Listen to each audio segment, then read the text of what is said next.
Hi YouTube, it's Bobski coming at you from Darkwind War on Wheels. Something a little different this week. I've been requested by a player called Tallus to basically commentate on a convoy run that he did earlier this week. He's described it as a textbook convoy run. Now this is showing some equipment that obviously you get much later in the game. At the front here he's got a fuel tanker which has 550 fuel units usually. Now that enables you to basically not have to worry about fuel in all the rest of your cars. Looking at it, he's got an exposed engine on it, which will be a 9.4 litre. Obviously a little bit risky if he gets hit, but that's why he's probably put it at the front of the convoy, because he's expecting to be chased by bad guys, so his engine's not in immediate threat. Now if they spawned in front of him, he could be in trouble with a tanker, but I already can see they haven't. Now on the back of it, it looks like he's got some napalm guns. These are great weapons for using on any travel. They enable you to basically shred your opponent's tyres, and because they're a ballistic weapon, your front vehicle can fire them over your other vehicles in the convoy. He's then got a bus in the middle. A bus, yeah, it can be quite a quick vehicle. Again, same problems as lorries and trader vans, is their armour is quite thin. But it looks like, again, he's got indirect weapons on the back, and he's actually got two mortars on it by the look of it, which cause awesome amounts of damage. They are fantastic for splitting up big groups of enemy cars, because you may not hit directly, but the splash damage is huge on it. Then he's got his trader van, which I'm guessing is where most of his reserve ammunition might be, his goods that he's transferring. He's also got, it looks like possibly another napalm gun and either an oil jet or a some sort of drop weapons on it. Now if they were to run on their own, they could run into quite a bit of trouble, because cars would easily catch up with them, take a few pot shots, even with maximum armour, as I'm sure he's got here. Yeah, he's got 50 rear armour on this lorry. They will get through that in probably 10 hits. That will be stripped. So to prevent that, he's got two buzzers as an escort. Now he's running them rear gunned, which, as you've seen in one of my previous videos, is quite useful, because you'll then establish a point to hold and you can shoot the bad guys as they charge at you. Now I'm going to start playing this. I haven't watched it, so I don't know how it ends, but from his commentary, it's going to be quite a successful run for him. Now this is the load of bad guys he's pulled. Now where they've closed up to get into this narrow gap, they've already started crashing, and they're going to be going off like ping pong balls in all directions. Added to that with his napalm fire that he's lobbing down as well, if they get close, they're going to start losing tyres pretty quickly. Now this is the problem with the mortars, is they are very inaccurate. They're more accurate if you're stationary and firing them, or you're firing at a stationary target. But to be honest, when you've got a big group of cars together, it's always worth just chucking shots out there, because even misses will cause some damage. As you can see, this first guy here, he's nearly lost his front tyre already, and he's going to have a blowout. There you go, his tyre's gone. His next turn he should probably be spinning, because he'll have no control, or very little. Oh, he's actually dropped, 20 miles an hour nearly. So, and here you go, you see his formation. He's keeping his lorry is basically running for the hills. Bus is staying there to add support, and he's keeping his tanker in napalm range. Now the thing is with mortars is they have a huge range. They have about 225 metre range, whereas the napalm gun only has a 125 metre range. So he's trying to keep his fuel tanker with his double napalm a bit closer to the action. The other thing with a fuel tanker is there you go, he's just spun out having his tyre destroyed. So you can see how quick the napalm can break up an enemy formation. Now, because he's spun, he's going to have real problems accelerating again because he's got no tyres. So he is, virtually out of the chase for them. And he's causing a roadblock for further cars, and this is just total carnage. By the time they get into combat range, they're going to be shot up. Their tyres are, he's down to 10 armour on one side already, tyre destroyed. What's he doing? He's got no under armour already, and he's driving on napalm, so he's going to be cooking his passengers. There you go, another tyre blown out on that freelance. He's now taking internal damage from the heat, and when he's described it as a textbook, it pretty much is. His buzzers have slowed down to basically perform the rearguard action, which they've obviously seen a little bit of combat on this run already, but they've got such good armour still. Now, the one thing I do see here, which is a bit strange, is Tallus has actually got his front armour maxed out on his buzzers. Now, if this was me, I would actually have my rear armour maxed out and slightly less on the front. The only thing I can think of is he's possibly thinking that he might get ambushed and he needs stronger armour on the front until he gets his guns to bear. But I would seriously, it's only 5 points of armour, and to be honest, they're nowhere near being hit yet. But it's just something to worth, maybe considering, just tweaking the armour, because these long-range rockets, if they do hit, they're going to start, winding you down, and if you start going on the longer travels, you could well be taking 3-4 combats before you can actually get repaired. Now, I've mentioned this to you before. He's actually got a car rifle, it looks like, on this buzzer. Now, car rifles are incredibly accurate, but if you hit with a couple of shots from a car rifle, you will cause the enemy car to swerve away, because they just don't like being hit that consistently. Where it says it's a rifle, you've got to think it's actually a rifle on a car, so it's a big old caliber bullet. And there is also a heavy car rifle, which probably does even more damage. There we go. Well, his tanker's actually, I'm guessing his tanker needs to reload his napalm, so he's just running that to get it out of any potential damage, because the last thing you want is a lucky hit on a tanker and that exploding. I've seen a couple explode and they cause a major mess. There you go, he's taken got hit by a micro missile launch. It's down to 29 armour on the rear on that buzzer. So an extra 5 points there, he'd still be 34 armour still. So no, 4 points of damage I think he's taken on the back. But other than that, that's the only thing I could say. I mean, this is just... Oh, what a mortar hit. I mean, they are just getting absolutely massacred. And by the time they get into range, they are not in a fit state to be fighting. And he's also done what, a lot of players do, is he's actually what they call kite them. Whereas you basically string them out to get lost. So he's got a cluster of cars here, cluster here that are stuck in trees and not going anywhere. This one is going to be the next one that's going to be approaching him at any time. This pickup is dead. He is not going anywhere.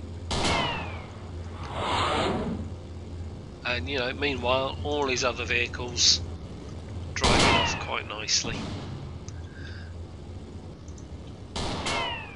There you go, you see his other buzzer here is actually slowed down just to allow this one to catch up with him to, again, it's posing maximum firepower at the enemy. It looks like his napalm guns have just reloaded. He's lobbing some napalm back. And he's actually stopped firing because, as I said, the range on those is not great. Oh, the napalm's actually coming from his lorry by the look of it. And this guy's doing 20 miles an hour the wrong direction. Has he got any tyres? Yeah, he's got one left tyre blown. He's not going to accelerate quickly, giving you plenty of time to get away. which is, you know, what a travel is about. Yeah, a lot of people will go on a travel and they will want to kill all of the AI cars, and that is just a big mistake. Yeah, to travel, you need to travel from A to B. You don't want to be killing everybody on the route from A to B, because you may have more encounters than you've planned for. Now, if we look up ahead, I'm guessing the town can't be too far away. There you go, and there's Gateway just round that corner. So, you know, this is the same map you saw me run my 4 litre Phoenix in. Obviously he didn't have this many cars chasing him, but obviously the more cars you're running in a travel, the more enemy cars are going to be wanting to steal your goods. And again, he's kited them out really well here. He's never going to be threatened by more than 1, maybe 2 cars. And the state they're in, they're just... he's got no front tyres, weak armour on one side. Poltergeist, you know, nearly 2 tyres gone, no bottom armour. He's demoralised already. Even though he's demoralised, you can still see he is coming after him. And that's because, as I've said previously, his guys in there may not have the morale to fight efficiently, but they're still happy enough to follow their mates into battle and try and help them out. Which, to be honest, is a bit of suicide at this rate. And I'm pretty much sure he is in the clear now. There you go, the dozer's been turned away.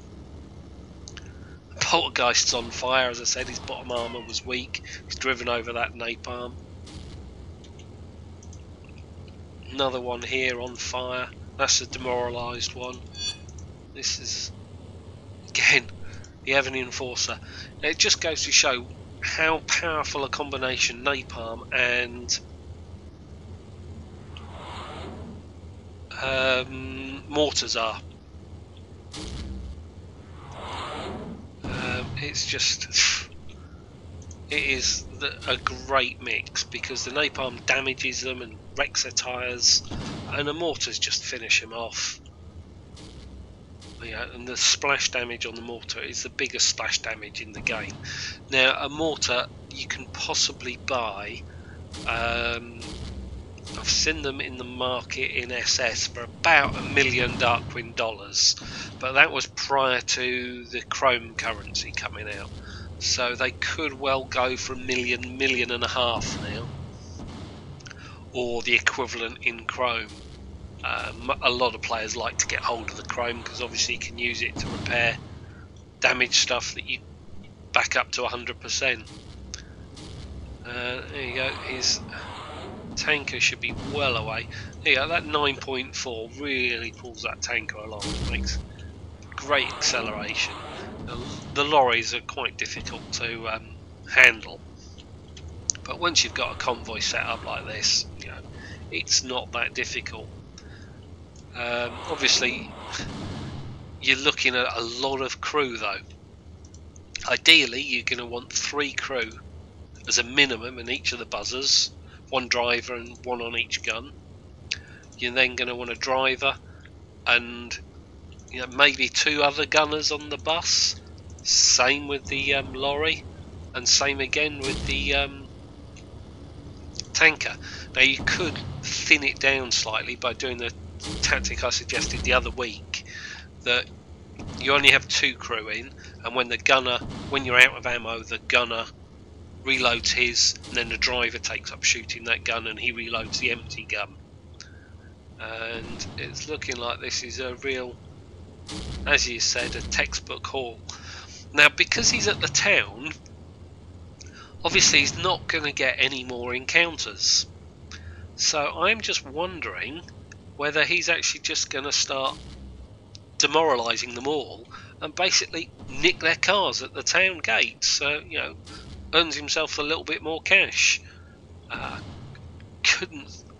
Well, looking at it, there you go. His fuel tanker's just stopped to lay more napalm.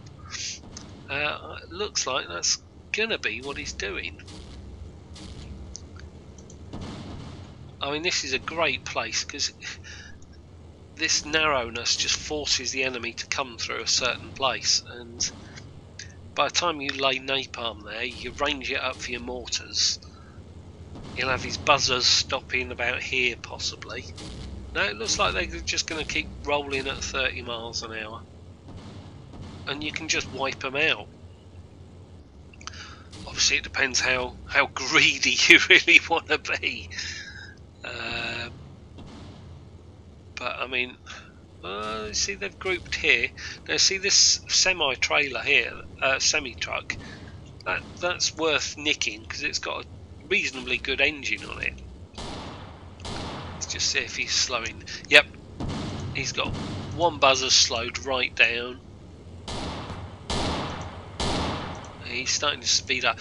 What he might be doing is, yeah, alternating them. So he has one buzzer at the rear that's firing and taking the incoming fire. Then when it needs to reload, the buzzers switch round. Oh, damage. Or maybe he's just putting the heavier armoured one at the back to draw the enemy fire. So obviously, you know, again, it's good preservation of your armour. It's a good skill to be mastering and using almost as second nature, because it will save you a lot of grief in the long run. There you go, the old car rifle hitting at range. Engine destroyed, he's gone totally. Let's see if he's moved. Yep. They've basically reformed up and they're marching on to town. Now if he wanted, he could take the shortcut and go straight up and get to the wall and just escape there, but I think he's going to just stick on the road and follow it all the way round. And there you go. This is what I was saying about demoralising other players. Yeah, he's lost 3 tyres, this guy. But he's demoed. He's in fairly good order. You know, just by killing all the other guys that he has, setting them on fire and seeing all his mates die, I suppose. Geez, that dozer's lost another tyre. Quite low armour all round. Looks like this is coming to the end. Well, I think his description of a textbook convoy run with a bus, tanker, truck and 2 buzzers was absolutely spot on. You know, I can't fault this run at all. Yeah, but I might not be the best person to be running convoys with. There's a couple of players out there will tell you at the moment. I have had some awful luck recently. There you go, his antagonist is demoralised. I mean, what some players do is they will actually team up with another gang. Maybe one of you runs escort, one of you runs the kind of the convoy vehicles. Because it may sound silly, but controlling 5 vehicles at once can be a bit of a headache. And there'll always be the odd time you'll forget one because he's got too far in front or something. Now, I think this is why Tallus has kept really good tight formation here, just so he doesn't accidentally forget one of his cars. Because, you know, you forget a turn here, it might go straight off in the wrong way to where you're going. It could be set doing circles. I've done that myself a couple of times with cars that I've just forgotten about entirely while I'm focusing on the combat. It's also quite important that, you know, if you're leading a squad, you actually are aware of what's going on and who's doing what, because where you don't have control of all the vehicles with other teammates, you need to see if they need help or they're doing okay, or whether you need to support them. You've seen me do a couple of scouts with other players. There we go. Where are we? Turn 142. I can't see many guys. He's got this confident mutant mesher there, and this freelance. I think that is all he's got left. You know, this poor mutant mesh has been hit by mortars still, and he is just going to absolutely destroy this mutant mesher. But you know, this makes a change from seeing my paltry little bits of equipment I've been running around with, machine guns and phoenixes, just to see another how things can be done and what you can basically aspire to have in your garage. You know, the old buzzers are worth their weight in gold, because in Somerset they will just, you will rack in loot after loot after loot, and they pay for themselves in a couple of weeks if you're scouting quite, you know, almost every day. Yeah, he's slowed down. It looks like he's actually going to take the path right up to the gate. Now, the thing again with running a convoy like this is, if he is planning to take the loot cars, you don't want to be escaping your vehicles, because you then don't have that in the loot section. So if you've got like 3 drivers on this car, that's 2 loot cars you potentially cannot take. There you go, and I'm guessing they've all just demoed out by now. Well, I hope you've enjoyed this kind of change of speed, and I'll be back to doing my usual stuff probably later today or tomorrow. Anyway, take care, YouTube.